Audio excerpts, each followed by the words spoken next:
So welcome to another exploration into consciousness with the Earth Nouveau Hub. Welcome, ladies. Good to have you here. And our topic for today is turning trash into treasures. Now, it's a big topic, and it came about by having a quick conversation with Sandrine, talking about politics and what's going on in politics and how we could philosophize about that and look at the opposite side of what's going on, all the trash that's going down, right? And then the next thing is I'm watching a clip about Copenhagen. You know, they have this huge burning, what's it called, incinerator, where they burn all the trash, all the waste, 500,000 tons a year, and turn it into treasures, turn it into heat and into electricity. And I thought, Jesus, this is such a great concept and topic, because we do this all the time. We turn things around. We look at different angles of it. You know, we turn everything into a treasure, into a learning, into a lesson. So whatever comes up here for you guys, we can take it purely into the material realm and talk about the recycling of bottles or recycling of bits of furniture and take it into that creative side. But then we can also look at the immaterial side. And of course, we always go with that anyway, turning, bad habits into looking for the value of a bad habit and turning it into a treasure and all of that.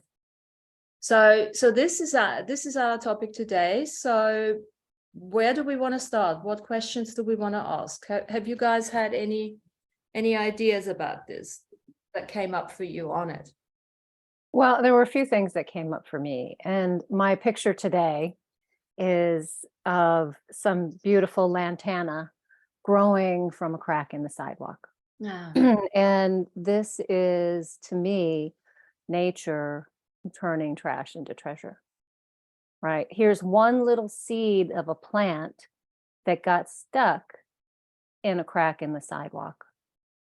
And as you know, I'm in a very urban city, and actually San Francisco is one of the premier models for composting and recycling. You know, they're working towards a zero waste, and so they have a really excellent program. But in all cities, things are paved, cobbled and built, and the earth has been layered over, right? And that's just the way that humans have gotten accustomed to living. But what I love about walking around, which I'm starting to do more, actually took a nice walk today, you see this kind of thing all over the place, right? Where there's, some trash on the street, and then all of a sudden a beautiful plant is growing in a crack in the sidewalk. So to me, that kind of evolution with human impact and nature still shining really strong through that, and working with it as well.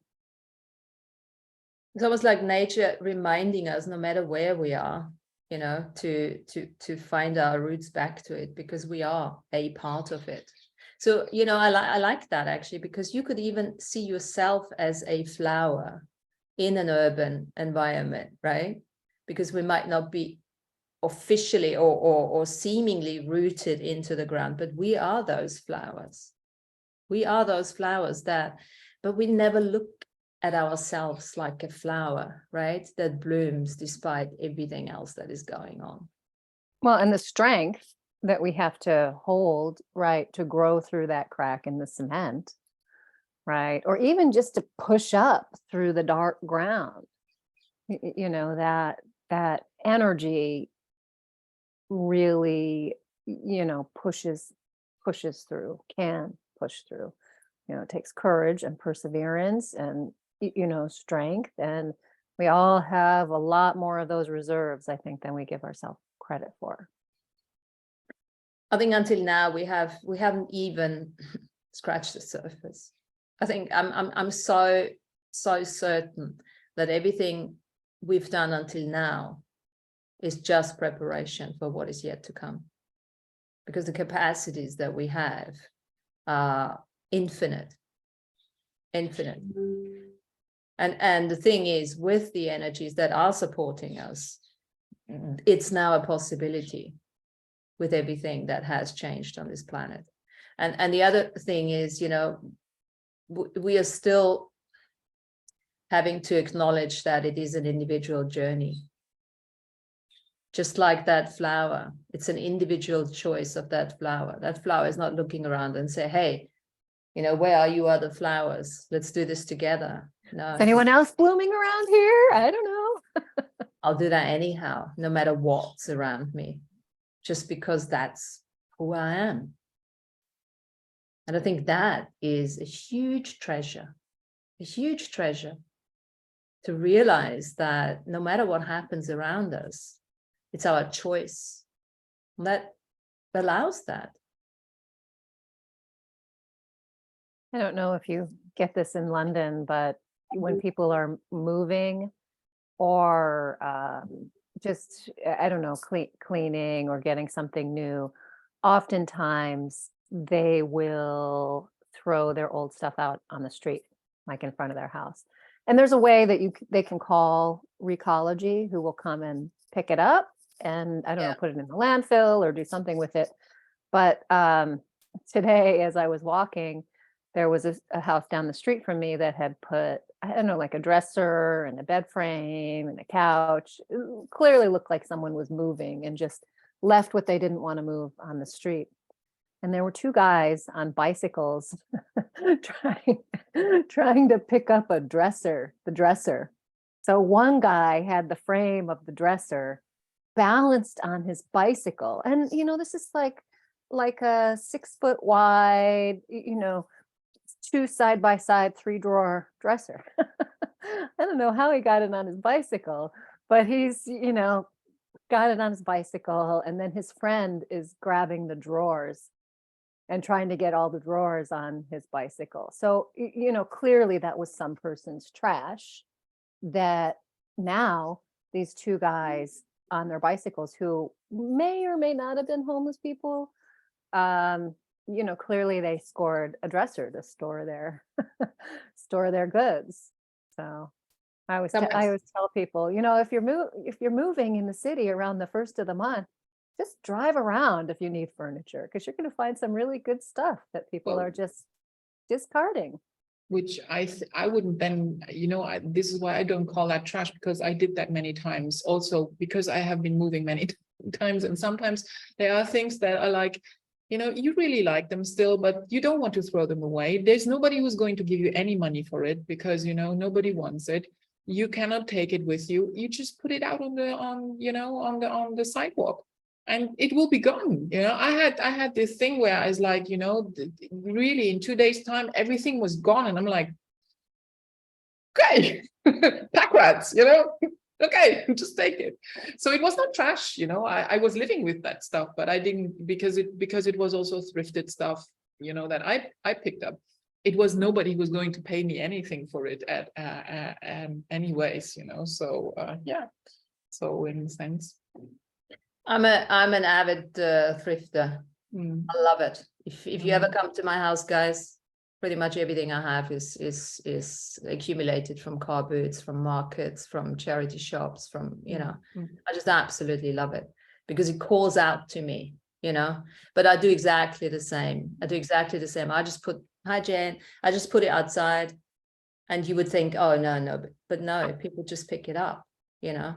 Absolutely. I was actually I was on a course in the Netherlands, because they are very big at that, even bigger, because here, you know, in London, there's still snobs. Yeah, I can't do that. I can't pick this up. But I stayed at a friend's house, someone's house, and I walked in, and it was so sweet. You know, I loved everything. And I said, it's amazing. And he said, yeah, it's all from the street. I said, you're joking.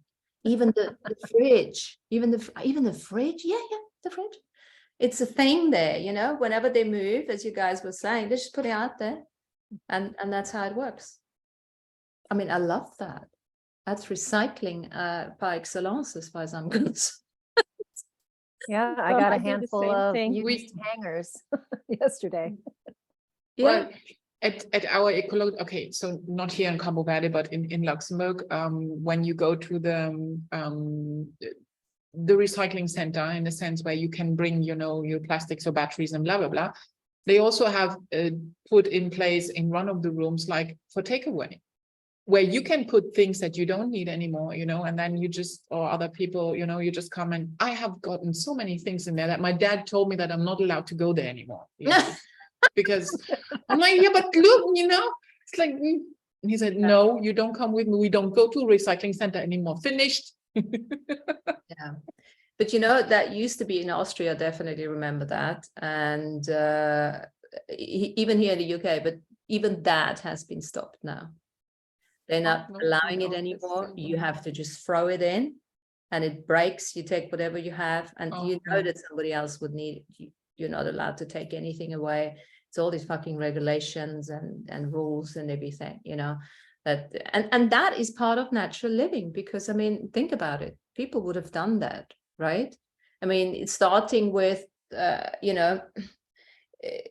having all these, look, I grow this. Jen has just started her vegetable garden. Wouldn't it be great, Jennifer, if you have, you grow certain produce, right? And then your neighbor grows different kinds. And then you say, hey, let's just change that, and things like that. Now, this is not trash in a sense of trash, but that's that energy that we're talking about. When we talk about trash into treasure, that falls part of that recycling and that communal sort of living, natural living. So I did try that at my last house, but everybody likes to go grow like the easy stuff. So everybody wanted to grow tomatoes and squash and not have too much. But I did find that when I had too much that I couldn't process, that I would take it down to, we call it the mission here, but it's the places that feed the homeless. And they were always really grateful to get homegrown produce. Absolutely. Food stores, I think they call it here, food banks. And you wouldn't believe the percentage the food banks have gone up here in the UK. In Luxembourg, in Luxembourg, they have put up they call it the 1 cent shops, where it's run by Caritas, but they are buying in bulk, and then you can just go for, you can buy stuff for very, who people, I mean, I know people who actually go and buy there because they cannot afford buying at the normal supermarket, in the quantity that they need, even because they have a big family or because of the fact they have no job or something like that, you see. So yeah, it's this is where I think where we really need to wake up more on that thing. Every time that I go to the supermarket here, and there are other things are just, some things are subsidized because of the fact we live on an island and the population here is not very wealthy. So you have to have some food, main food that needs to be subsidized for everyone to be affordable, to keep it affordable at affordable level. Everything that is imported has a higher price tag. It's normal because it's imported, transported here, either by air freight or by boat.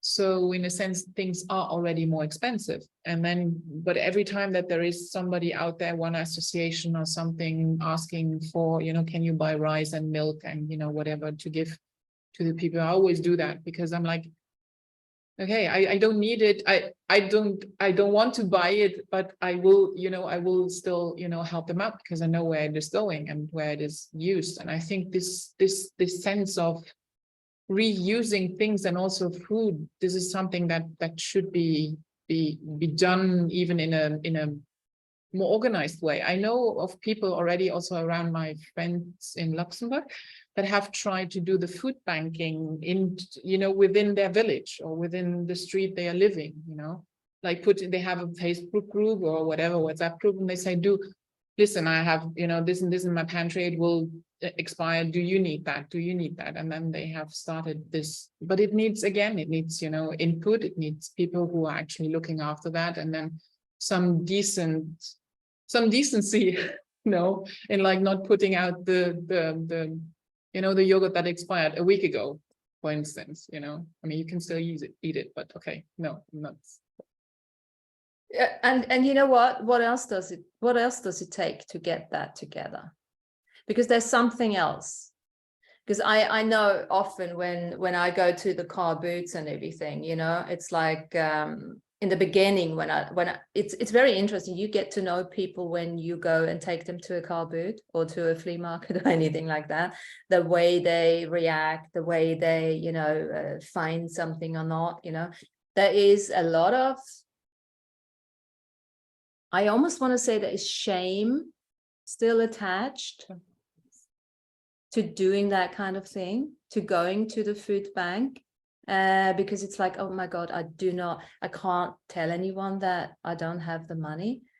So that shame, that guilt, maybe even, sometimes it's guilt from those that do have the money and they do have created for themselves a life where they don't have to worry about that.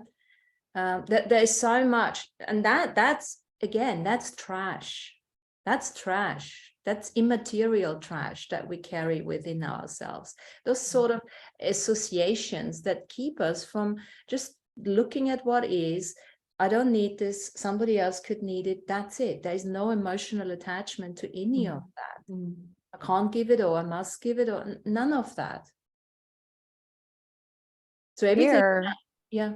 you know, here there's doesn't seem like there's shame waiting in line for the food bank. So they have different, the San Francisco Marin Food Bank has different giveaway sites. And there's places that you can donate money. I donate money regularly, but there's different sites that you can go and stand in line and get a bag of groceries or 2 bags of groceries. And there's people that are lined up all the way like around the block to get food. So it doesn't, I mean, maybe some people feel that, you know, shame and of not being able to afford food or afford what they need, what they want, but it doesn't seem like it here. There's just lines and lines around the block to get the bags of groceries. It seems like it's shifted a lot. Like I've done 2 different kinds of support work for things like that. There's like a church run pantry program around where I live. They call it Fish because I like the Jesus fish.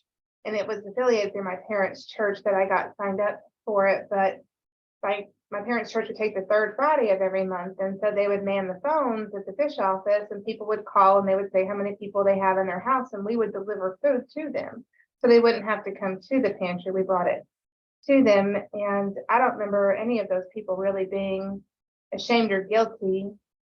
They weren't necessarily grateful, you know, but it was that wasn't the point of participating in it. I stopped doing it when it put me in a place where they had hostages in the house and the police ran up and I was like, I think I'm done with this program. So then I started, that was an interesting day. They also have a program, another, of course, a lot of these are church affiliated programs. There's one called Lost Sheep Ministries, and there's a bridge where the interstate goes over like the main road in downtown Knoxville, huge viaduct bridge. And that's where a lot of homeless tend to congregate just because there's such a large space of shelter. And Lost Sheep Ministries comes down there and they give like a hot meal every Wednesday. And then they set up tables where they have like donated clothing sorted by like women's and men's and children and different sizes and things like that. And everybody who comes down there gets a hot meal and they can walk away with a clean set of clothes and a towel and a blanket and a bag and stuff like that. And I really enjoy volunteering at that because it makes a difference to a lot of the people there for somebody on the other side of the table just to look them in the eye and have like a completely normal conversation with them. You're not pitying them, you're just meeting them at their level, asking them how their day is, complimenting what pair of shoes they're wearing or something that they, you know, a lot of them will sing and play guitar and stuff like that. And for them, it's just like a completely normal human interaction where it's not coming for charity. They're just showing up and receiving. And like in my office, we do clothing drives for them at least once a year because we are always getting rid of stuff in our closet. And instead of it going to sit in a store somewhere, why not just give it directly to where it's needed? And they even take like business clothes and stuff like that so that people that are going for job interviews and things like that have something appropriate to it. Mm-hmm. I haven't in years. I have not even, I always give I'm so happy to be in Cabo Verde because here I'm a tall person and I have a little bit more, a bigger size. So when I was working in Asia, getting rid of my clothes was a little bit of a challenge because, people are not so tall, I'm big. But still somewhere in Myanmar, it was a little bit different because some of the Thai ladies are a little bit, chunkier. But here in Cabo Verde, oh my goodness, I mean, I have lost now weight and I have just gone through all my clothes again, and I just come into the office and I have a bag and I'm like, and everybody's like just picking it apart and they're so happy, to get it. And this is also something I have for years and years. I would never dream of selling my clothes to anyone, I'm just going to give it away. I either give it. And there are so many people around. My mom, she used to volunteer. We call that in Luxembourg the voice from the street, where also like your shelters, and my mom is a hairdresser, so she actually went there volunteering and cutting people's hair and or their beards or whatever, doing all that. And my mom is wonderful in that because as a hairdresser, you talk to everyone, so they were all. She got all the stories from the street, if you wanted to know something, she knew. But yeah, and I gave so many things just there. And I even have now a friend who's doing a rally of getting people to give her all the school stuffs that kids are not needing anymore, whatever, bags, even color books or, pencils and stuff that is not being used anymore, or you have like a ton of them. Because actually, once you have children, okay, I'm not the one that has children, but I see people that have children. There's a lot of accumulation of pencils and pens and what have you not. So they are doing now the rally of, getting things together and then redistributing it through this voice of the street, because it's not only the people from the street that come there, it's everyone that kind of like needs help or wants to have a warm place to sit or just somebody to talk to. There were so many things you guys were saying. There's like, you guys were saying it's, you find it, you see there's no shame or blame or anything. And I think it's very much related to the city's consciousness or the country's consciousness. I don't think I could say that here. It depends where you're going. It depends where you're going. But I think that gossip and rumor trash that is often attached to giving things away or taking them, it's like, oh, look at her, or this and that. You can perceive that here quite a bit, not from everyone, but that's always there. And I think the other one is, how easy is it to give our trash away? You make it sound so easy, Sandrine. Okay, I lost some weight, give it away, la la la. To be honest, for me personally, it's not that easy to give things away. Not because I don't want other people to have it, but I do get attached sometimes to certain things. And before I give, I think, wow, I'm gonna gain a couple more kilos again. I need it again. I find myself really, having to negotiate with every piece that I need to get rid of. You see, this is something where I in my life had always had a very easy thing to let go. My mom even told me that as a kid. She was like, when I asked you if you want to go and sleep, or you want to go, you were like, yes, go, I'm gone. And she's like, you were just gone. You wouldn't even cry, ask, what's happening. You would not, and she was the one who had a lot of problems with that, because it's like, I would just go and I would like just have fun and, live the moment. And I still notice that, but this is for me something I can let go of things very easily. I have a few things that I cannot let go of, okay? Because as you said, they have a soul and they speak to me and I really miss them, or I cannot even, give them away. I have a hard time letting go of one or two things and even persons in my life. Of one actually who's dead already, and that's my grandfather. I could just start crying right now, and it's over, 25 years ago. Okay. That's the only person I cannot let go of, it's like, yeah, whatever. There is something there. Okay, good, fine. My dogs are still in Myanmar. One of them is dead. The other one is still alive. And well, I had a hard time not being with them anymore, but I had no hard time letting go because I knew where they were and how they are doing, So yeah, this letting go, I'm fine with that. Maybe it's because, yeah, with many, but I became over the last years, much more conscious about the letting go in many ways, and the letting go of many other things, of judgment. And also, we were just talking previously about what we are saying matters. There is a book out there that's called What You Say Matters. And there are just like 5 sentences in there that just hit me, like, what I say matters. It doesn't matter how I say it, but it matters. So I had to get that, into, yeah. So, and also the way how I say things matter. So I started to also get rid completely of swearing. I actually don't like it. I do like it sometimes, and I can do it very well, especially when I'm have to scream after taxi drivers who are driving like idiots. But in my normal way, I try to not swear or use swear words or something like that. So that's also some trash that I've turned into treasures, finding a way how to say things in a different way, using nice words to say something nasty. Beautifully. That's beautifully said, So we have to watch out. I in particular, because I love swearing. I have a slightly different thing on that. For me, it can be a treasure too. But anyway, apart from this, I love what you brought as the treasure forward, that you have to actually say it in different ways. And I think that's a big point there. Yeah. There was some, I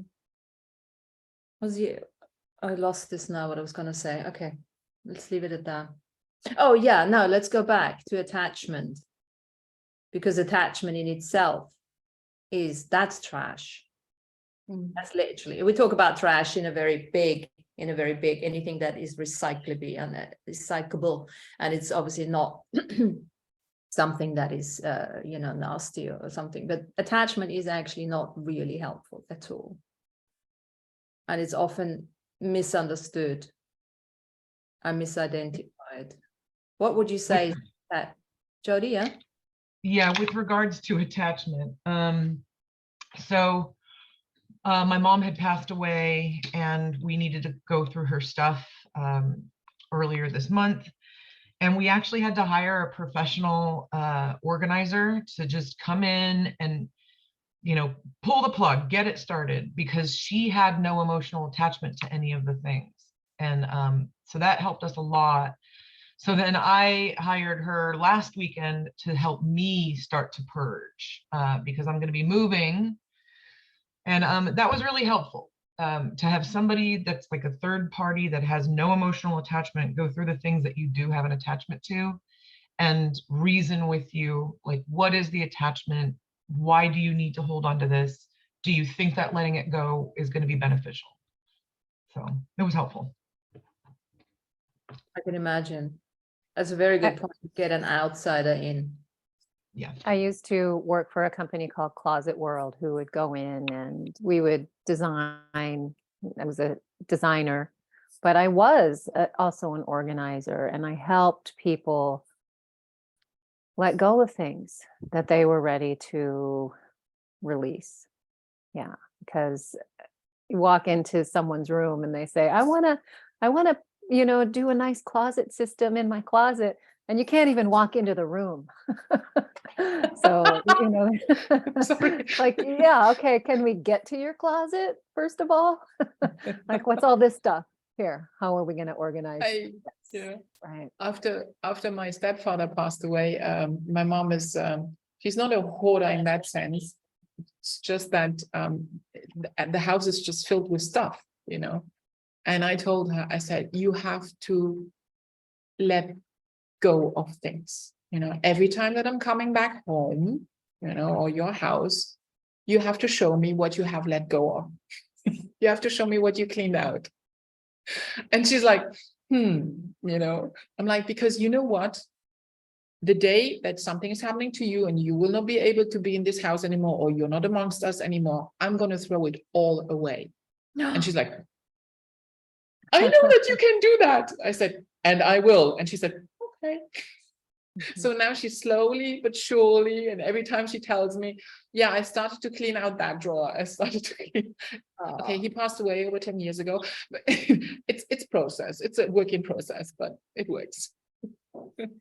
My husband has a lot harder time letting go of things than I do. And one of the things he says is that he likes to keep things because then when he looks at them and he touches them, the memories will come.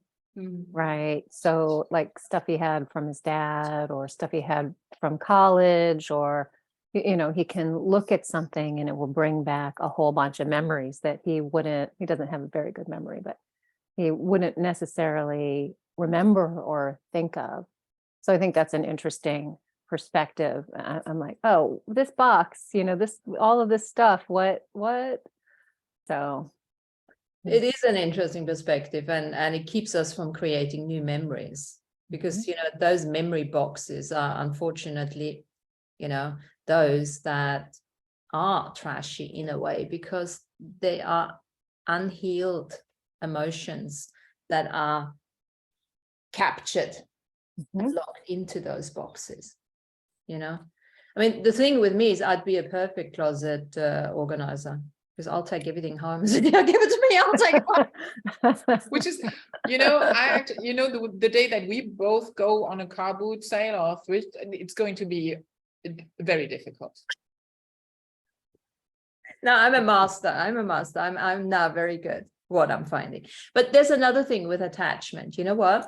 And I see this with myself, because sometimes I feel like, okay, I could actually clear out a little bit. And then why? As long as I'm here, no, just listen to me and hear my plea here. As long as I'm here, everything that's here is a contribution to me. And I am taking things and putting them away, but not, you know, that I'm not a minimalist. I'll never be a minimalist. I can't do it. You know that in the way I speak and what the wisdom I accumulate. I need to know everything, and it's almost part of that. But the one thing, and it's not the first, I've moved about 4 or 5 times, I think, to different countries and different houses. And instead of doing maintenance in my house, I'd rather sell it and get to a different place. That's what I do, because that pushes me into saying, okay, new slate. And then I'm very happy to get rid of the majority of it. And I forget that I've done it so many times, you know. It's like, oh my God, how can people do this? And I'm like, hey, remember, you've done it how many times? You've left with a suitcase? Oh yeah, I've done it, right, that kind of thing. So I think that attachment, if there is a motivation behind it, it's quite easy to let it go, but there has to be something that makes it worthwhile. And this is also why I personally, instead of moving within the city or the country, I'd rather move into a different country, because that's a complete cutoff, and I can start from scratch again. I love starting from scratch again, to leave all the trash behind. That's what I love, going to places where nobody knows me, to join groups where nobody knows me, because it's almost like it's a beginning. You can walk in and your trash is behind you. Having said that, whatever immaterial trash or trash you carry with you, that stays with you, of course. You know, we have still. also, go ahead, Tanya. No, I was just going to say, yeah, maybe still unprocessed, right? Just like those memory boxes that weren't processed. Yes, they are there until you process them, and then you let them go. I love the idea of going into groups that nobody knows you, because like I keep friends for a long time. I've moved a lot when I was a kid, but like most of my friendships are 20 years long and or longer. And I've evolved and changed so much, but like their perception of me is still from when we were kids, you know, when we were teenagers. And so there's part of that that does tether me in a way to who I was instead of who I am and who I'm becoming. And so to go into a group where you can just be who you are now without any of that projection of who you used to be, it's not being disingenuous to be somebody completely new. It's just that you're able to express who you are now instead of who all you've been. Oh yeah. I like that idea. I just recently, I'm still going through a process with that with my best friend, in a sense, where I feel I have moved on. We have both moved on, but more like this than, you know, this. So, and I feel there is still some lingering of what she thinks I was and what I think she was, you know, in the same, just reciprocal. Where I think it might be actually be beneficial just to say, let's meet in a year, and, you know, or let's just cut and maybe start anew somewhere. But I don't know if that's helpful or not.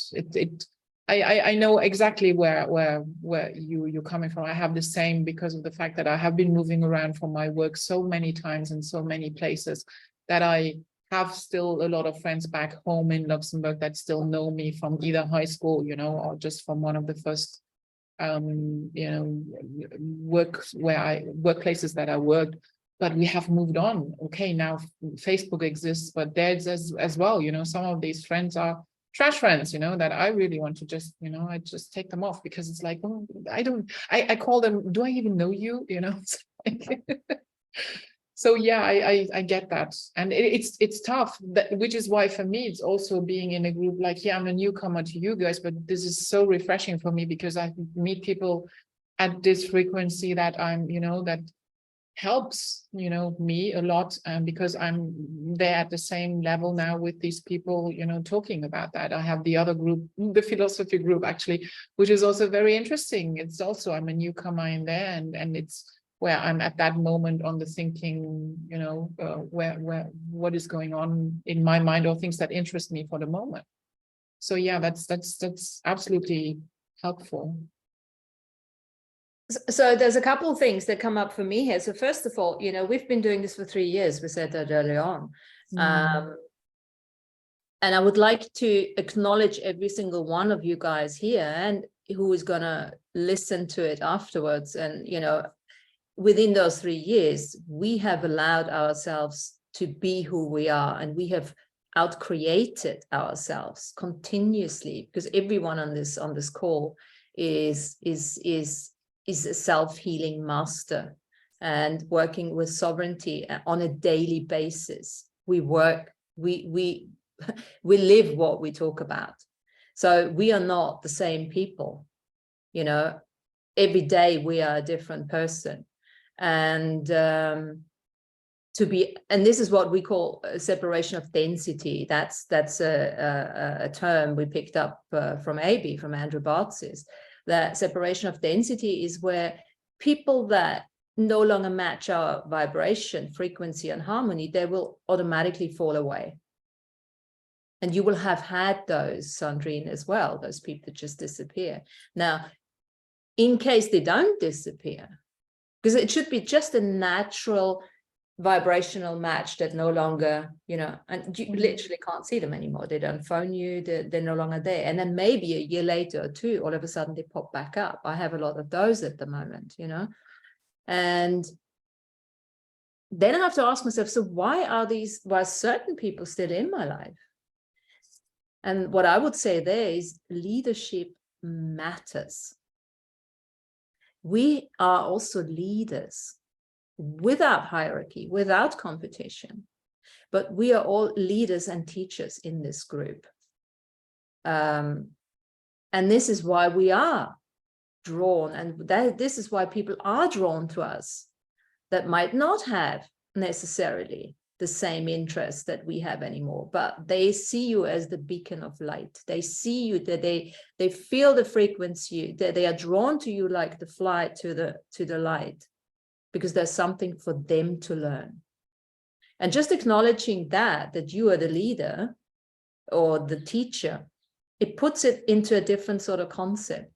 Because like, okay, so there's something that I can, and it might not even, huge wisdom that you have to sort of elaborate on or, rattle, off. It's maybe that they just want to be in your vicinity because there's something it's that beingness we've been talking about a lot. That beingness, it's what it feels like when you are with somebody and you can't even put it in words. You just feel better by the time you walk away, because all this trash and the treasure at the end of the day, it's all energy. It's all energy. And we are here to contribute to people, not to deplete our, energy for them, but to have a little bit of the foam on top of our coffee cup, because we are teachers, right? Mm.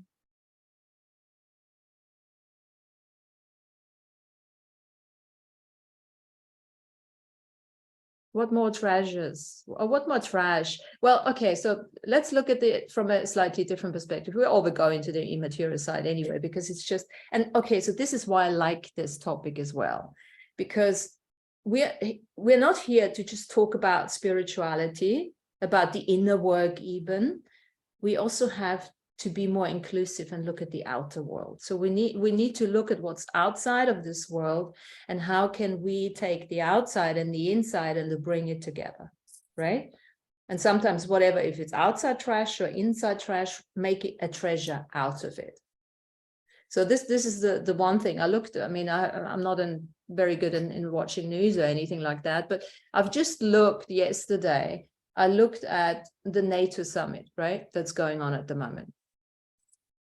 And a lot of that political discussion, if is Ukraine supposed to come into the NATO now, or Sweden is in, and why is Sweden in, and why is Ukraine not, and all that kind of thing. It's a bit, for me, it's a bit of trash talk, really. Right? I mean, it is. Mucho blah, blah. It's a mutual blah, blah. And if in the bigger context, all right? In the bigger context, we are obviously not politically correct here, but that's fine, because there is no such thing as politically ever being correct or socially ever being correct, because there is no such thing as right or wrong. So what I'm looking at, if I say the way I would deal with all of that, get rid of the borders, get rid of the division between countries on all of that. Now, this is obviously something that will happen at some stage. Not just yet, but if I want to just look at the energy of that and look at the trash talk that's going on there and all this blah, blah, and not even psychically tuning in why and what are the benefits, what the certain countries getting out of this by supporting certain other countries, because there's so much trash behind it, there's so many convoluted connections that, once you get into that, you become a conspiracy theorist, and that's trash for me too, because that doesn't really support necessarily the natural style of living, right? So how is that political trash talk? How can we turn this for us individually into treasure?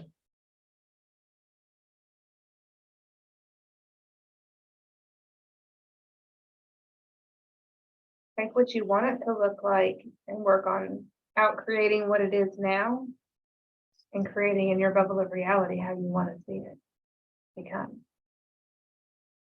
Yeah. I mean, I love looking at these external concepts and say, how can I turn this into a treasure? At the moment, it's a concept that I can start, a thought form that I can start fabricating within me and sending it out there. And then, that thought form that I'm sending out will then attract other thought forms for it to become bigger, And look, we're also visionaries here. because we have a sense of what could be and what is not yet. And just by saying that out loud, we are already creating something different. And then, of course, all the other trash comes in. Oh, you shouldn't say these kind of things, you know, because this is, making you, present you as somebody who doesn't know what they're talking about. And that's absolutely fine too. I think about like some of the political discussions, especially in the US, right? And now that the 2024 presidential candidates are starting to ramp up and starting to campaign, for me, it's like listening to perspective, right? Here's like Ron DeSantis' perspective. Here's Trump's perspective. Here's Biden's perspective. Here is, all of these Congress people who we've hired or elected to represent each one of us.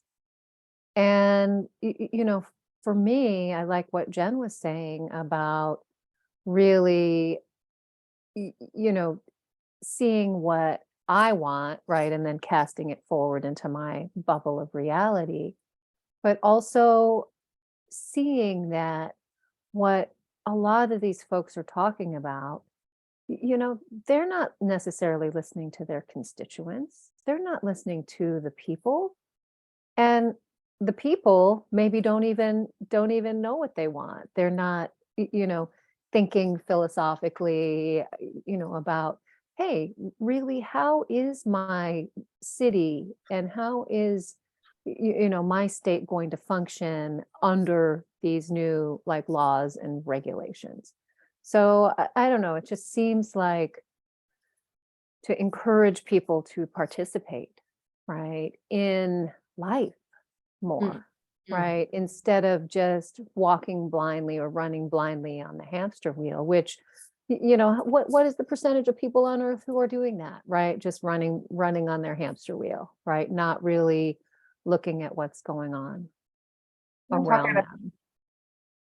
Both sides of my mouth, because like I serve on legislative committees because I like to be a cog in how some of the laws that affect my industry come about in my state, because that is some place where what I say and do I actually can see change in. When I look at like politics at large, it's become such a caricature of itself that like there's no sanity in it. And so like I serve as a witness of it, but I don't let myself get emotionally involved in it because none of those lines really are meant to lead to something that makes sense. Does that make so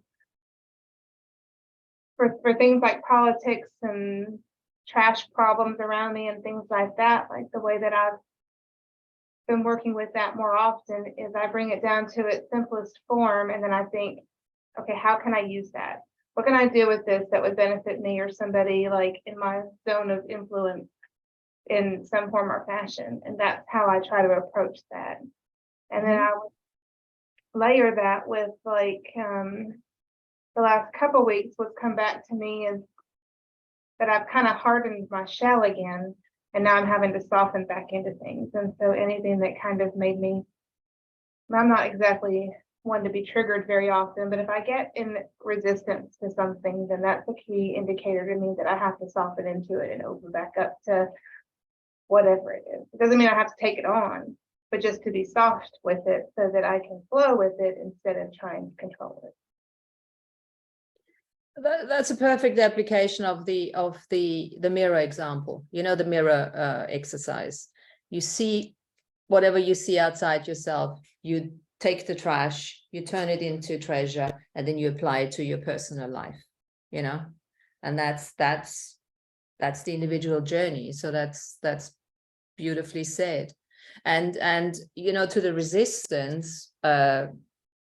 There's something I had, I think I mentioned that the other day. Once the triggers dissipate with all the emotional work that you've done and you become more balanced, there'll always be triggers, but once those triggers almost dissipate and you still feel that contraction, It's actually the body feeling that contraction of what's going on around you. And you don't get emotionally triggered anymore because you've healed the astral body to that level. But the physical body still feels, or the etheric body attached to the physical body still feels the energy get to contracting. And the best way of doing that, instead of going, oh, there's still some work I need to do, is just really appreciate that you are perceiving energy, and you just expand yourself out. You take your beingness and you expand it out. You know, we've done this many, many times, beyond the city, beyond the country, beyond the world. And as soon as you do that, again, leadership matters. You actually creating much more space for other people, for them to just have more awarenesses and then choose whatever they want to choose. So I think, you know, with this trash and treasure, the biggest treasure we can be at the moment to ourselves and others is to remain expanded energetically and no longer judge ourselves for, oh, there's something I still need to work on, you know? What if there is nothing that we need to work on anymore? What if, just as a, you know, from that perspective, what if there's nothing? What if we have, whatever we have come here for, karmic entanglement is finished. We're now on this dharmic path.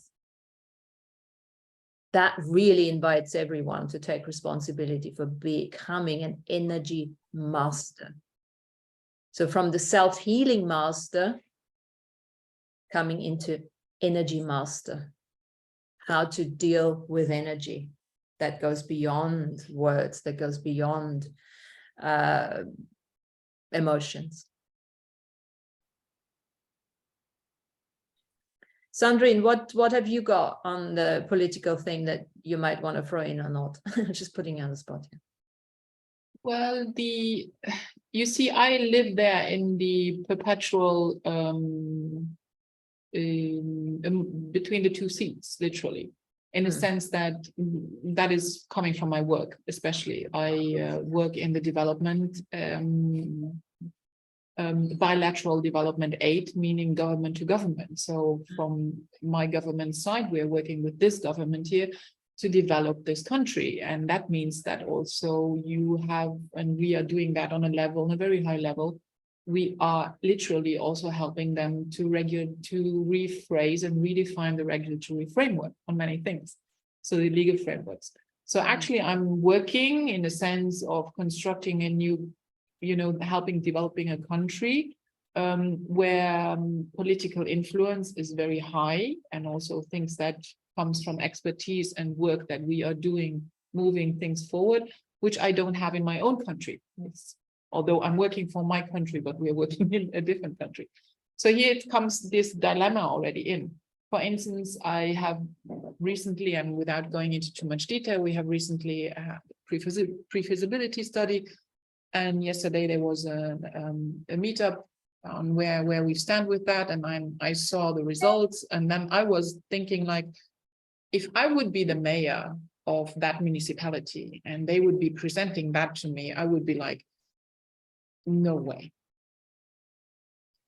But because I'm the one that is actually like probably promoting that, due to the fact that it's politically strategic, geopolitical and strategic thinking, because of the fact the work that I'm doing, I might actually have to somehow find a way to promote that, which I hope I won't, because I'm trying to, which I hope I won't. No, seriously, because I'm in a position where I can also state my my preoccupation on stating that, whoa, this is also not my level of where I need to take the decision. This is up to the decision makers, the government and high level, to do that. But in a sense, for me, I would be very, very cautious. Okay.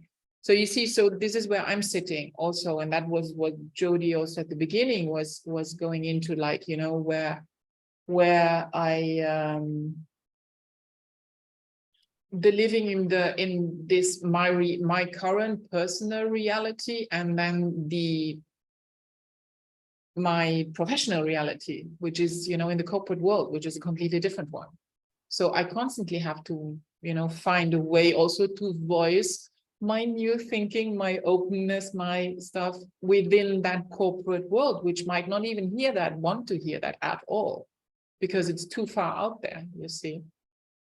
But people know me, they also tell me that I'm authentic, so I will tell things at one stage, although I will try, luckily I'm not the diplomat, okay? No, you're not. I know, I know, but no. I tried very hard over the last few years to work on my diplomatic, statements. But okay, I see this big dilemma of political. I know where sometimes these people are coming from, and I do understand it. If I'm okay with it, well, not really. I mean, it's just laughter to see that now Turkey is just, a few months ago, they were like the first ones to say, never ever are we going to let Sweden into NATO. And now they're like, oh yeah, happy to have you, because they probably understood that Russia at one day is going to fall, because it cannot continue how it is continuing. Okay, this is just personal opinion, for say. But yeah, it's this constant dilemma is not the right word, this constant discrepancies, weighing these different things on the one hand to the other hand, and always shifting the positions where you're in and where you're coming from, I sit in two worlds too, right? Like I sit in a technical 3D. I'm an engineer. I do Department of Energy work. I just got on the governor's Nuclear Energy Council. Like, these are not high vibe, new world kind of, new earth kind of things, But I like to think that even where I can play the game in the 3D world, I insert my frequency in it, and I enact change just by emanating my frequency in that environment, even if I have to play the game. And I think as long as I can make it work for me and I can create a positive change with the people around me, I'm still doing good in that environment. Absolutely. And I really think anyone who does that or has done that needs to acknowledge that for themselves, because it takes guts, it takes stability, it takes integrity, it takes authenticity to be an infiltrator like that. And that leads us back to the individual journey, even if it is 3 people that are working in your department that are starting to just be invited to look in a different, maybe more empowered state, and ask some questions, then you've actually done what you had to do. We're not here to save this world. We're not here to dismantle political structures or governments or anything like that. We are infiltrators. We are mediators. So you're doing exactly what you're doing. Just whenever you go into doubt or anything, take yourself back. And then the time will come where, there's something else out there for you guys, and then you just move on. But until that happens, truly, truly acknowledge yourself for the good work that you're doing. Because sometimes it's easier. It's so easy. Well, I wouldn't say it's easy, but it's more comfortable at times to just take yourself out completely. It comes with different sort of challenges, that's for sure. But I've done the initial path, and then I've taken myself out, and I'm almost like wanting to get back, infiltrating into a perfectly normal sort of environment, because this is where my capacities come in, and that's probably where your capacities are too, That's what we said earlier in the beginning. This group is not just, we are the spiritual community and we only talk goody two-shoe, but BS. No, we are infiltrators, and that's why we welcome every different point of view, because every piece of trash that we look at, we are alchemists. We turn them into a treasure. And I think that's the difference between the singularity and the duality, right? As we are mediators standing between the dualistic nature, and just politics in general is dualistic anyway. right? So where's the third point of view? Where's the sacred neutral, right? Where is the person who can see both sides, but doesn't hold either opinion, because there's a growth, right? It's just like that flower coming out of the sidewalk. There's the bud that's ready to bloom, regardless of the cement over here and regardless of the cement over here that's trying to keep it from blooming. Yeah. Right. And also we are space holders, so we can neutrally observe what's going on, pick the treasures out for ourselves, or turn the trash into treasure for ourselves, apply it to our lives. That will then impact on the individuals that we are connecting with, our soul family. Remember, it's all about soul family reunions. It's not about, there's not just one soul family. We're not just one soul family. We have thousands of different soul families. And if we manage to bring together our soul family, then this is already something that, we can be extremely proud of. I'm just talking a minute about treasure. I had dinner with a friend of mine the other night, and he was talking about visualizing that he had a visual of a bag of gemstones, like, beautiful cut gems. And so he said, look at what I have now. And he pulled out a leather bag with all of these cut gemstones, right? There was some aquamarine, there was some tanzanite, there was some topaz and rose quartz and amethyst, cut and faceted beautifully. And he said, yeah, I just had that visual in my mind that I needed a bag of treasure. So I got to see his beautiful gemstones and his bags of treasures. And after that, for the next 2 nights, I was dreaming with those gemstones, dreaming. They were, talking to me in my dreams and showing me how, they, just being on that one corner where he lives, were helping to energetically transform, right, the area there.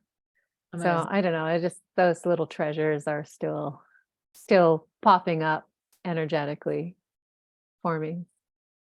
Fabulous. Well, having to, you mentioned dreaming and somebody else, I think, before as well. There is what I call dream time trash. How can we turn dream time trash into treasures? First of all, what is dream time trash? What would you think, when we talk about dream time trash, what would you say that is for you?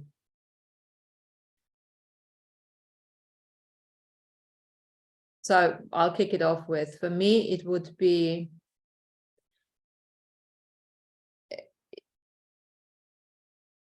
nightmares. Think that's probably the first thing. Nightmares. When you have a nightmare and you wake up and you still feel rattled by it, and and it's clogging up your cells, literally, as the astral body comes back through the portal, through the solar plexus portal, it links back in and it brings all sorts of trash with you, and that's all energetic trash. And that's the sort of I'd say, something we need to be cautious about.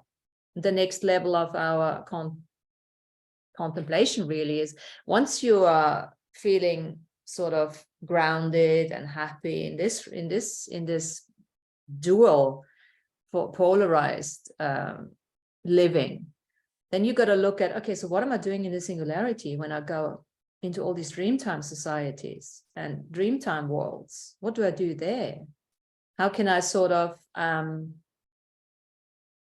don't want to say control or protect myself from that? Or how can I be more aware of what I'm actually doing during dreamtime? because the more we are moving into higher levels of awareness, the more we need to be aware what's going on in the dream time.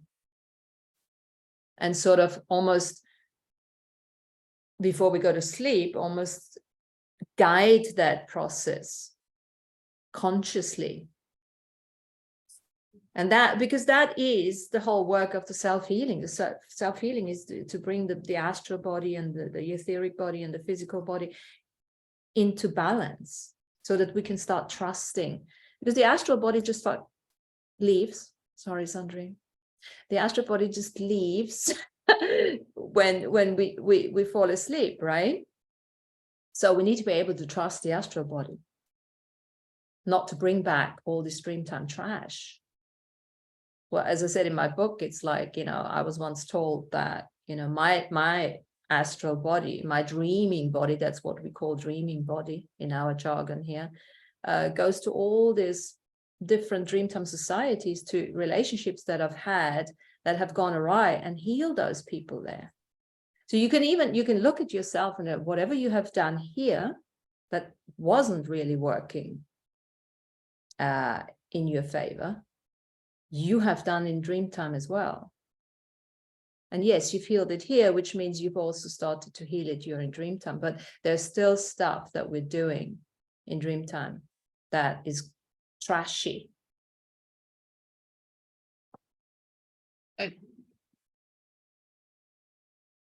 I did not get why you were sorry about the astral body, just because I'm No, I was gonna swear. I was gonna swear. Oh. I'm already influencing. That's yes, very good. Leadership matters. Thank you so much. Absolutely. But on the dream, I mean, the nightmare, for me, it's these trash dreams that are coming up sometimes, when it's especially when I'm blocking myself again, or when I feel again that this bad masculinity out there is just getting at me again. I'm shortening it, okay.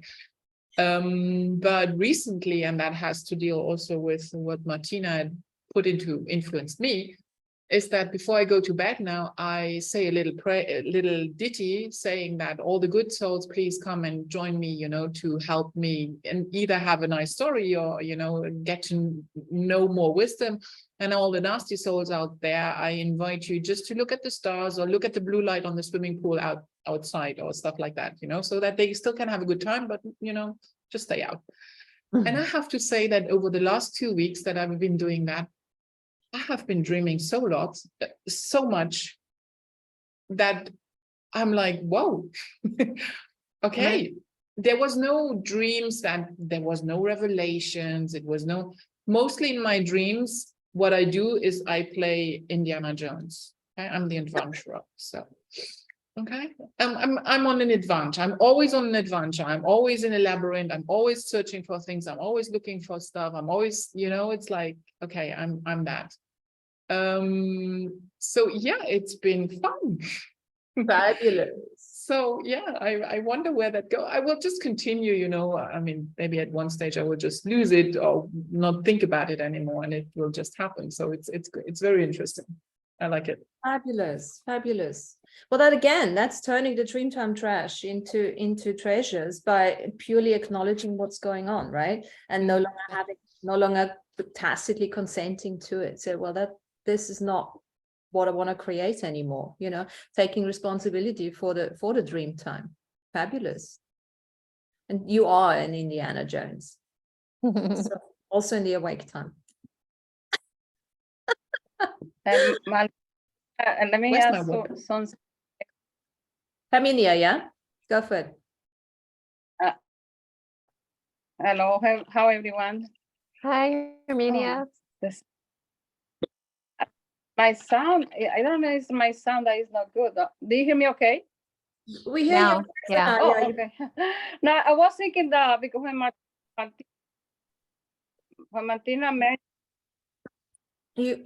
mentioned about the dream body, the energy body, and I guess from myself, the challenge is to realize that, because when.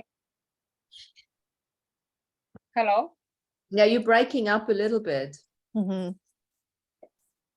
You're talking about the dreaming body. Just give it another shot here. You're breaking up a bit. Maybe turn off your camera. Okay, Oh, now yeah. you're frozen. Yeah. Now she's frozen, yeah. Okay, No, she'll she's come gone. back. Now she's gone. Dana, how are you doing? We haven't heard from you. You doing okay? Okay. You talking to me? Yeah. Yeah. How are you Oh. doing?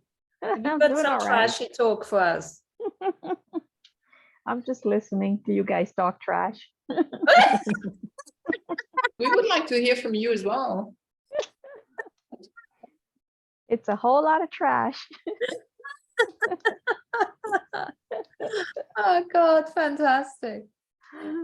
Great contribution. You guys have already said a whole lot. So what else do you want me to say? No, it's cool. I just wanted to see how you're doing. All right. I like the flower that's growing in the crack that Tanya mentioned about a couple years ago. I had the same experience on the sidewalk, on the road, between the edge of the road and almost the sidewalk, where some plants were just growing through the asphalt. And I photographed them and I thought, oh, wow, these plants are so resilient, because you could barely see a crack there. And there was this plant just, showing off its beauty, coming through the cracks. So your plant that you were talking about there in the picture is reminding me of that. So yeah, what else can I share for trash? You guys have said so much already, and I'm lost as to what you were just talking about. You were talking about dream time. Dream time, yeah. Like you said, the first thing that came to my mind also was nightmares, bringing back, Dreamtime trash. That was one of the things that popped out in my mind as well. I don't know, what else can I share? Keep talking, maybe something. Yeah. No, that's great. We just want to check in with you anyway, how you're doing. So that's great. Yeah, thank you. No, I mean, Dreamtime trash is a big one. A big one, and it physically, I'm still dealing with my gut and everything, and I have, I'm still aware of a big Dreamtime connection there, because that trash that we are bringing back, that we're locking within ourselves, that we're holding on to, has an impact on our physical body. Because we're not digesting it literally properly. And this is when we're not digesting information. This is always the same. The trash talk, the trash words, the trash we're looking at, all of that stuff. And again, trash as a big concept, whatever is not necessarily positive for our being right now. When we're holding on to that, it has an impact on our body. Well, I was dreaming last night about chocolate. In my dreams, and I was thinking, as you were talking, why can't I bring back this kind of trash to my reality? A chocolate. Yeah, that would be nice. The thing that I want to share before, it was that now that you're talking about trashy, I couldn't figure out what really was talking about any case, but I was trying to think about it, the dream I had a couple weeks ago. It was like I was in this place that the son, I don't remember exactly, what the son that was killed the mother or the father, I don't remember now. The thing was like a killing, like a strangulated, but in the soul, like a fancy way, and it was like something normal. Like in that place, it was normal to kill somebody. It was and for me, when I wake up, I said, I wonder that's one of my past life. I was wondering if I was witnesses a crime. And, I was trying to figure out what the challenge is, how I can, make sense to this reality, something that I see with my dream body. And there's one of the meditation from Andy that to protect the connection to go to the future generation and all that stuff. And I was trying to figure out, but really, I was in a place where witnesses a crime, or I was just, how they call, it's no entanglement with somebody that was doing the crime. I don't know. It was kind very insane. Now that you mentioned the tragic dream, because my understanding is that the dream body is just like the same like a physical body, but it's just energy. Yes. Well, the dreaming body is the astral body, basically. When it leaves, that's at least what I understand. When it leaves, it's all the chakras, the upper chakras shutting down, and the lower chakras shutting down, and then the dreaming body leaves from the sort of solar plexus or sacral, right? And it stays attached to the etheric body, to the physical body via the etheric body, basically. But and it goes to all these different places and different worlds, because we're all connected, in the solar system, even different solar systems. So this is the singularity that we actually are. Whatever we are in the singularity is what we can be here as well at some stage, having done all the work, the clearing work and everything, and also, surround ourselves with people that allow us to be expansive and that stimulate and inspire our capacities. And, also the collective consciousness that, as long as we're living in certain cities, it's more difficult to totally expand. But that's the job. That's the job of infiltration, of mediation. We've all chosen certain places. I mean, you live in New York, right? We've got San Francisco. We've got, all these places that are huge sacred geometry places. There's so much going on. Now, there's a reason just by us being there that makes the difference. One of the things sorry. Oh yeah, I was just going to say, one of the things I've been noticing about the dream body, as I'm during my healing work, I'm looking at that as well, which I wasn't before. And the dreaming body seems to be mirroring, like individuals' dreaming bodies seem to be mirroring the dreaming body of Earth Mother, which is a little bit energetically compromised right now and hacked into. And so our dreaming bodies, as they mirror that, it's almost like if you think about like a spherical cookie that someone's taken a bite out of, and where those bite marks are, it's easy to hack into. So I think about these sacred geometry cities that we're living in and the way that, they're pulsing the energy of domination and control, right? Trying to put you back to sleep, trying to put you back into hamster wheel mode. And the dreaming, as we're starting to, really consider the dreaming body and how it can attach, or how that energy can attach to it to subconsciously drive motivations within the dream time that then get permeated into the waking life. To me, that's dream time trash. F that. I'm taking my dream body back.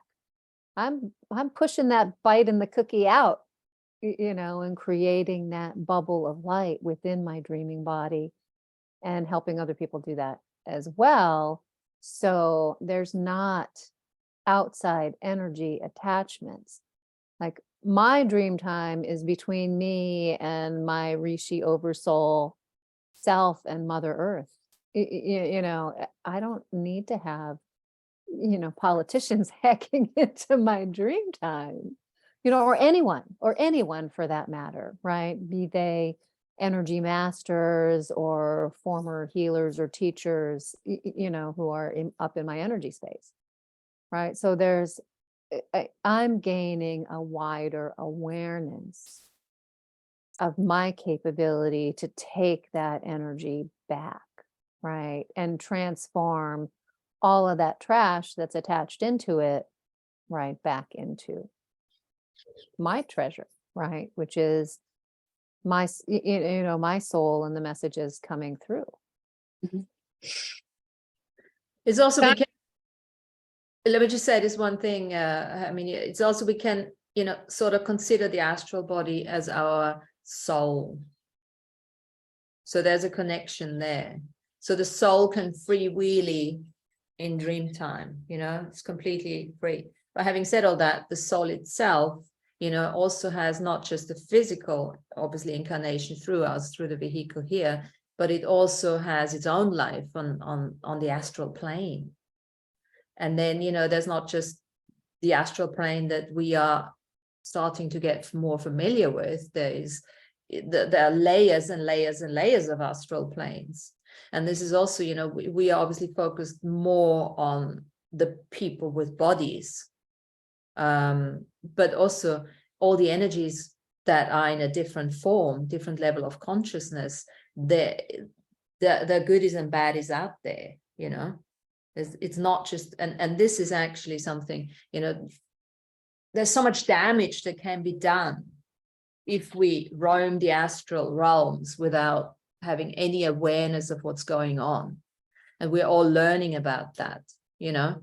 But I think just having a level of acknowledgement that the astral world is full of shit just as much as our 3D world here, you know, makes us realize that we have to be conscious, more conscious. And there are lots of people talk about themselves as astral travelers and time travelers out there, you know, and doing this and hitting, you know, and working with this federation. And most of those people are literally sick.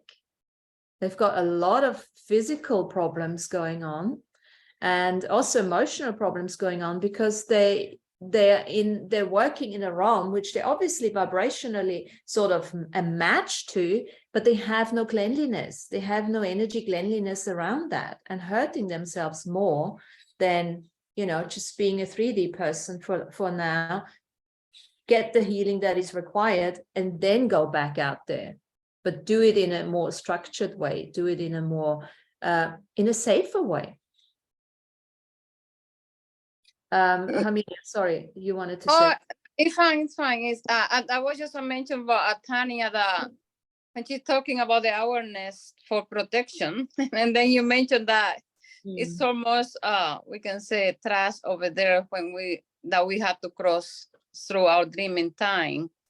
Then it's like the awareness, because we become like a fish in a fishing pond, you know, because they are trying to get our energies and, you know, filter information or programming us, or, you know, whatever they want to do through us, because we are the physical body that are here. We have the boost here in the ground. Then, and according to what Tanya mentioned, the awareness for protection. However, in this case, beside the awareness is the knowing too. I'm really connected with, like you said, people that are channeling information from races from another planet or whatever, that I'm very skeptical about it, those things. Because after I find out with all this information with Andrea, we don't know really with whom we are interacting with. If they can come in like a, you know, like a Mary Teresa, Mother Teresa, or Mother Mary, or Yeshua, all those kind of names, and then who is really who is behind that? That is just playing with many of us like a puppy, you know. I mean, when I talk about protection, That doesn't take away our potency. Yeah. Protection is education. Protection is education. And that purely means to acknowledge that whatever you're meeting, whatever you're hearing is not always the truth, even though it's, and you have to really, really be at the self-healed state in order to be able to discernment, to have discernment, exactly, if this is the truth or not. And when I say protection, the best protection is nobody can do anything to you. Remember, you are an infinite being, and it's free will. But this is the thing. It's the free will, living in the free will world, free will galaxy, free will solar system. So you are giving your free will away, but not educating yourself what's out there. And that leads to tacit consent, because you're tacitly consenting by not understanding intellectually what is going on out there. There's no mystery out there. It's not mysterious. It's just a lack of information, because we're not being taught, what's actually happening in the astral world. And now everyone who goes into the astral world, I'm good because I can go in. Well, we all go in the fucking astral world all the time. Oh, we don't know. No, we are not. We are not aware. But, the question is, are you going out there and are you protecting yourself by choosing, by free will, and by structuring it in a way that you are not bringing back trash? One of the things that I'm thinking about as you're talking about the astral world, astral space, is space junk. Space right? junk. That's trash, space trash.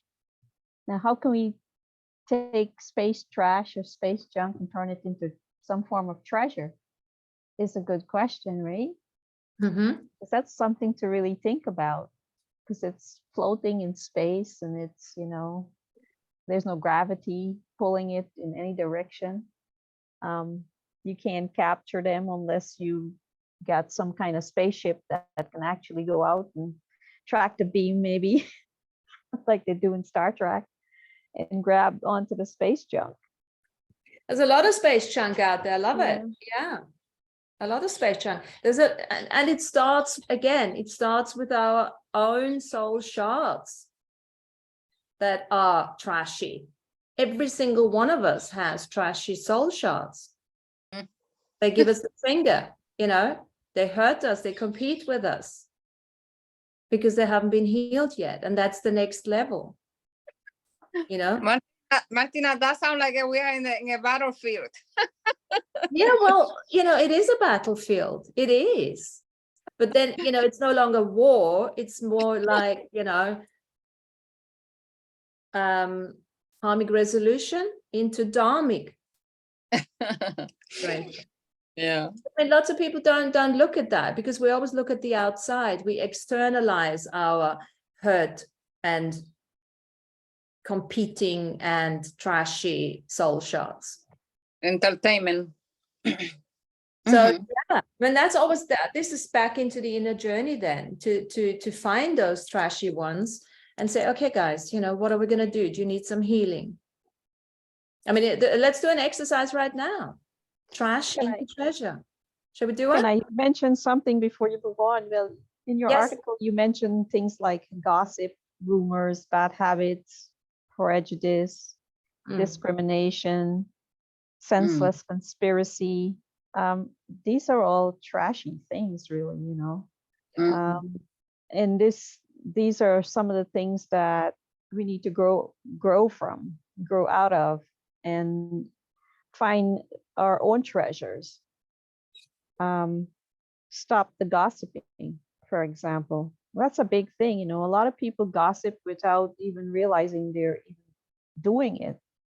I mean, many times I'll tell myself, I will not gossip. But then you find you're talking to somebody and they're gossiping, and then you fall into the bad habit without realizing that you're doing it again, because you're going along with what they're saying, and your answers back to them is a form of gossiping. I mean, how can we take that and turn it into, or be so conscious at all times that we don't do it anymore? Because gossiping can turn into bad rumors as well. Then can turn into bad habits, and then that can turn into being prejudiced against something, someone, or a place. And then you begin to discriminate. Absolutely. And that one is very easy, Nana. It's very easy to get there because and we are not aware of that because it's a slip inside very quick. I think the treasure is to, from all these headings and or words just mentioned, is being so self-aware now that we don't fall into that space anymore. And that's turning it into a treasure for ourselves.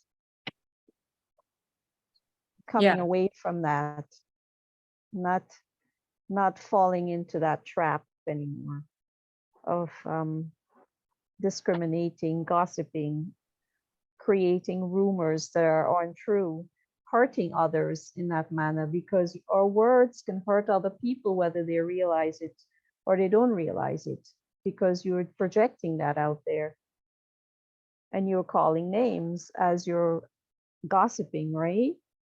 And it goes out towards that individual or collective, and it creates some form of unpleasantness for the individual or the collective. And so let's be more aware to stop doing those things and get out of that trap. It's a trash trap. A trash trap, yes. Right. Let's get out of the trash can. The gossip trash can. Yeah. Absolutely. The trash can is the trash trap. Trash trap. And you know, I mean, if you do find yourself in it again, don't judge yourself, don't make yourself wrong for it, just clear it, you know, because again, back into the energy. And you know, you can have a conversation, you can talk about people, and you can just state the obvious, and that doesn't mean that you are trashing somebody or you projecting anything. It always depends, what is the difference between judgment and awareness? Don't ever undermine your awareness. If you see something that is trashy, call it for what it is, if it is required. But it's always, the difference is how much energy are you investing into it. You just have a conversation, you move on, or you just like going over and over and over, and then you feel bad and you feel shame and you feel guilt and all that bullshit, you know? So absolutely, it's becoming exactly. Yeah. Well, and how can we take those rumors and the gossip, right, and pull it back into reality to have a meaningful discussion? Great. Yes. You know, someone isn't, you don't like what someone's doing, right? You maybe because they're triggering you, right? And so instead of starting the rumors, maybe addressing that person directly. Yes. And so when we're standing there and witnessing gossip, we can turn that conversation around, right? To give a solution, or, you know, practical steps and work, instead of making it gossip. Make it your treasure, right? Make it healing. Yeah. And the treasure is always something when you look at it and say, okay, what can I learn from this? What can I learn from this? Is there something that I'm not embracing yet? Is this why this triggers me into gossip? Or is this something that I'm denying in myself? That kind of thing. That's the biggest treasure in all of that. And then the treasure all around is by getting out of it. by not aligning and agreeing, resisting or reacting. That's one of the biggest treasures that we can actually contribute. Absolutely. Guys, before we've got 15 minutes left. Shall we look at our trashy soul shots? Sure. Yeah. Okay. So very simple. Just close your eyes maybe for a moment. Just take a couple of breaths.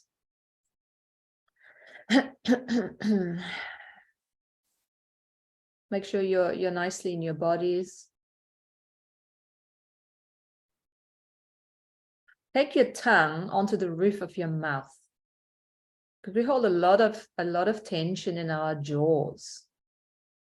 A lot of trash is held in our jaws.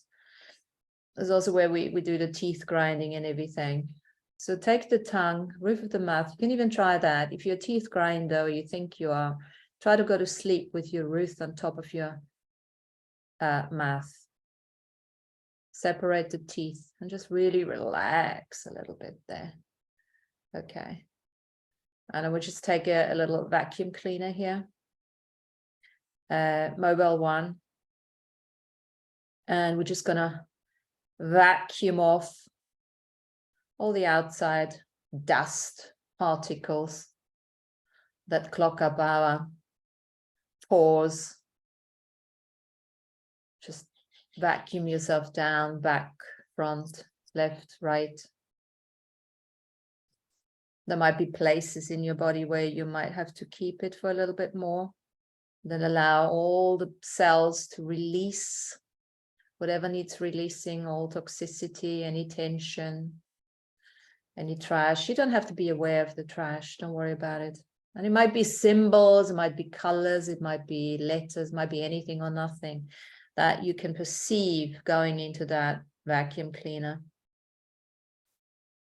Just creating yourself a nice, clean slate here.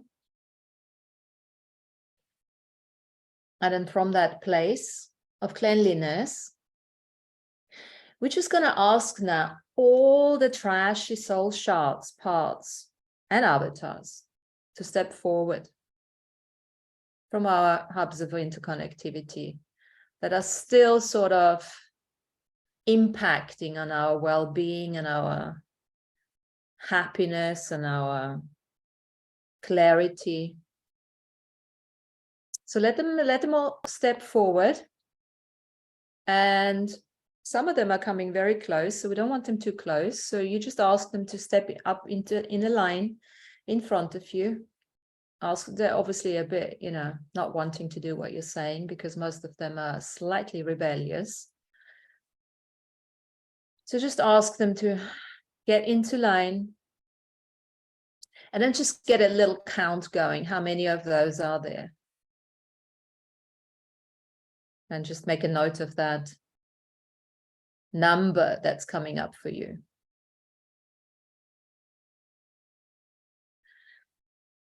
And then we're going to ask the first trashy one to step forward.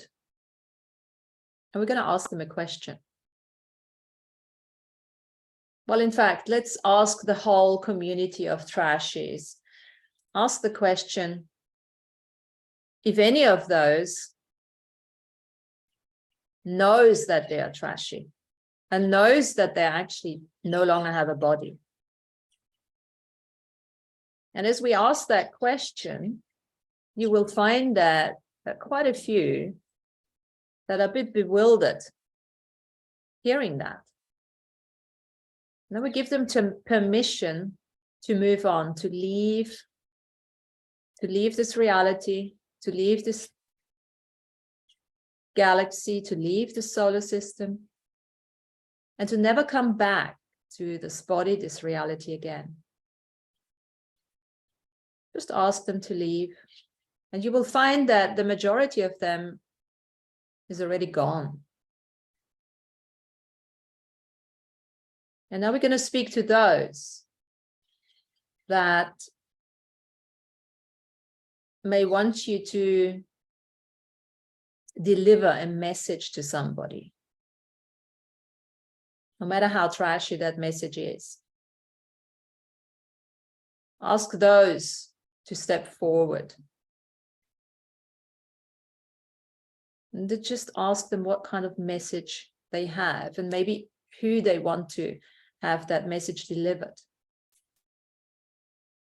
Then you are a teacher, you are a mediator, you are a self-healed master and avatar. You might want to have a quick chat with them and with regards to the trashiness, and see if you can turn the trash into some treasure for those particular soul shards. Or just give them 1 or 2 teachings.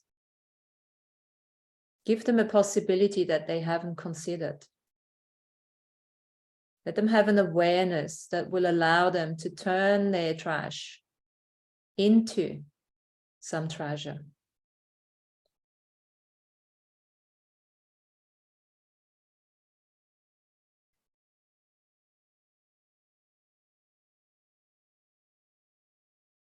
And then you may or may not find that the majority of those will find their treasure quite quickly, which will allow them to move on. Give them permission to move on. Message delivered.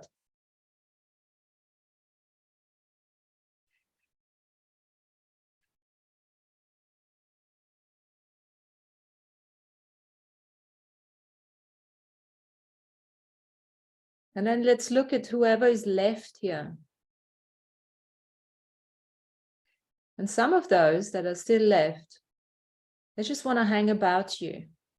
They just want to be with you. They just want to, you know, they think it's a contribution, and it may or may not be. So make a choice here. And you can repeat those choices over and over again. If you allow them to hang about, to hang around, to give you that contribution, or if you don't require it, just tell them that you don't need. You thank them, be grateful for their contribution they want to give, but tell them that it's no longer required. You've moved on from there. And then again, you can send them packing, send them home.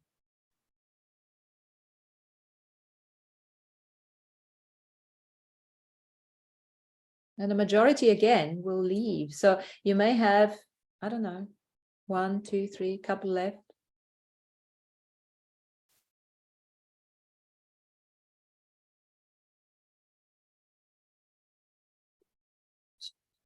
Have a chat with them and see if there's anything that we haven't covered yet.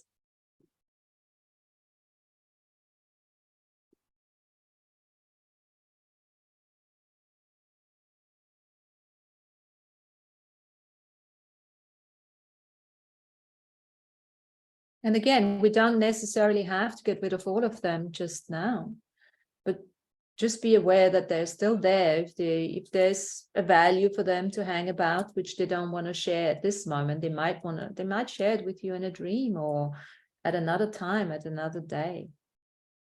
And that's okay too.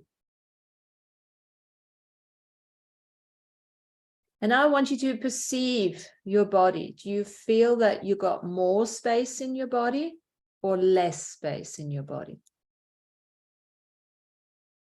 And there's no right or wrong. Just get a sense of what your body feels like now.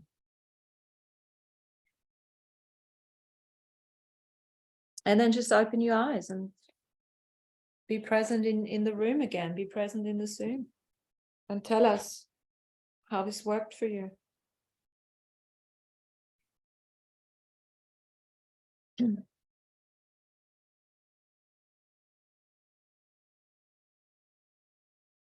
Anyone who wants to share something?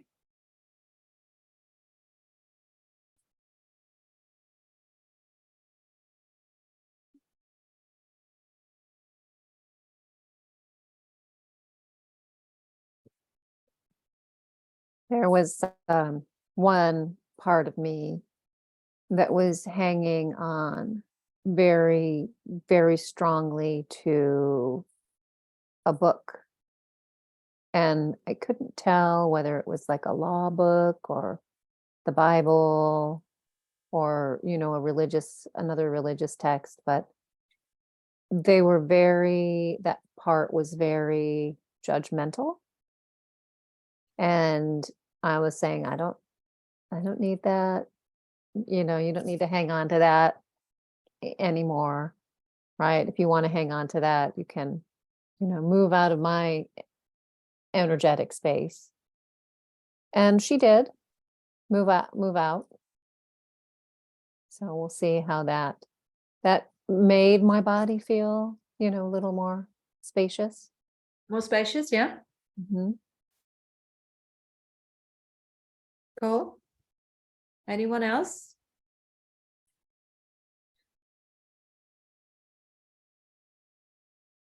Martina, I had to listen again because I was falling asleep. It was like a lot of information at the same time that I couldn't grab it. Sure. You can I got- always re-listen. Yeah. I got again because I was falling asleep. I was in that stage that I couldn't realize was, you know, dreaming or what happening. Yeah. Lots of times our trashy parts do that to us because they don't necessarily want us to consciously do that kind of exercise.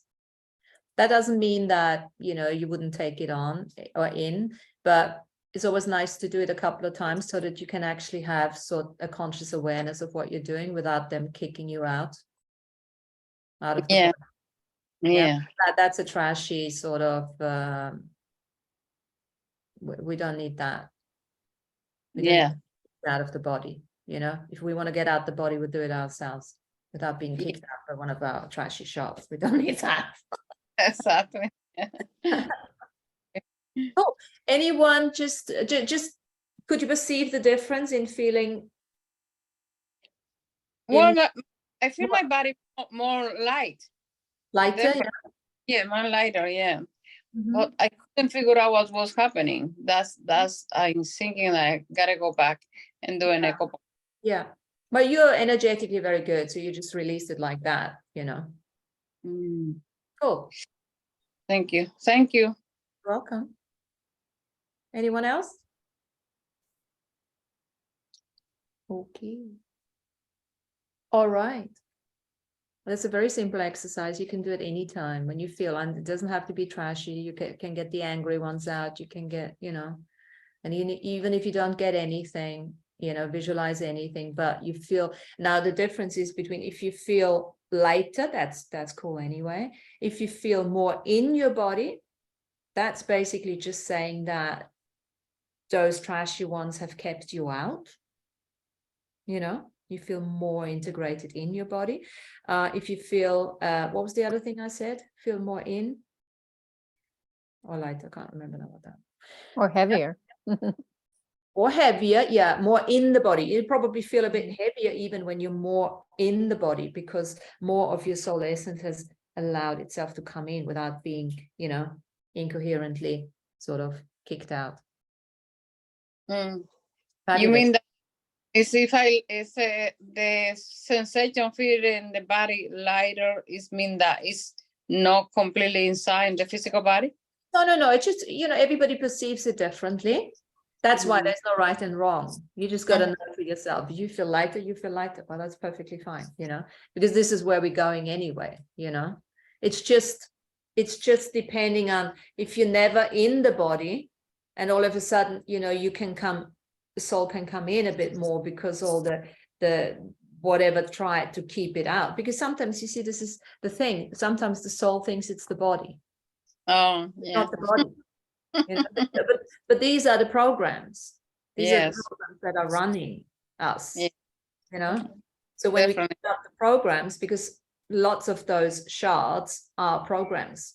So we kick out those programs, and then more of the soul essence can be projected into the body, because it's a projection at the end of the day. Remind yourself, it's a holographic projection. It's not literally now the soul in here. No, it's a projection. More of that projection can come in. Good. Thank you. You're welcome. Thanks for the trash talk. I think we unearthed quite a few treasures. Thank you very much. I'm going to take that word from you now. Everything I see, trashy, I don't need it. Trashy. Get rid of the trash. Absolutely. Or turn it into a treasure. Or transform. Transmute, transform, because we're all alchemists, right? Mhm. Some of us have a spinning wheel. Remember, Yeah. spinning all the trash into gold. And I do it literally. I know. All right. Thank- Thanks very much for today. I'll see you Thanks, Martina. Thanks, Sandrine, Jen, soon. Armenia, Lana. you, Nice to Tanya. see you all. Bye-bye. Bye-bye. You have a great week. You too.